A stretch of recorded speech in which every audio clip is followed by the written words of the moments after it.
કોંગ્રેસને હું એટલું જ કહું છું કે આ લગ્નના ઘોડા છે, આમને હવે છૂટા કરવા જોઈએ અને આમને સસ્પેન્ડ કરવા જોઈએ. આમને તો કોંગ્રેસના મૂળિયા ઉખાડી નાખ્યા છે અને આ લગ્નના ઘોડા છે, આ સસ્પેન્ડ કરવા જોઈએ. અત્યારે તો મારી માંગ એટલી જ છે. એમના કુટુંબ માટે બી સારી વાત નથી કે મારે રોડ પર આવી જવું પડે છે, આવું બધું બોલવું પડે છે. એ લોકો શરમ આવી જોઈએ, શરમ. હું તો કહું છું કોંગ્રેસ પાર્ટીને બી શરમ આવી જોઈએ.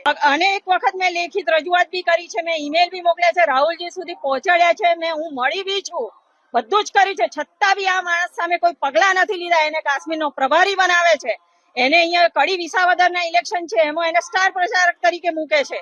તો કોંગ્રેસનું સ્ટેન્ડ શું છે? કઈ જ નહીં. મારો જ દાખલો છે. હું તો કહું છું કોંગ્રેસને કે તમે પબ્લિકમાં શું મહિલા વિશેના મુદ્દા લઈને શું જાઓ છો, જયારે તમે મને જ ન્યાય નથી આપી શકતા. હું કોંગ્રેસ પરિવારની હજુ બી બહુ છું, તો મને ન્યાય નથી અપાવી શકતા, તો તમે પ્રજાને, બીજી નિર્દોષ મહિલાઓને શું તમે ન્યાય અપાવી શકશો? મારી માંગ અત્યારે એ છે કે એને સસ્પેન્ડ કરે, ભરતસિંહ સોલંકીને, અને અમિત ચાવડા સામે બી કડક પગલા, કારણ કે એ ફેમિલી મેમ્બર છે, એને બી બહાર આવવું જોઈએ.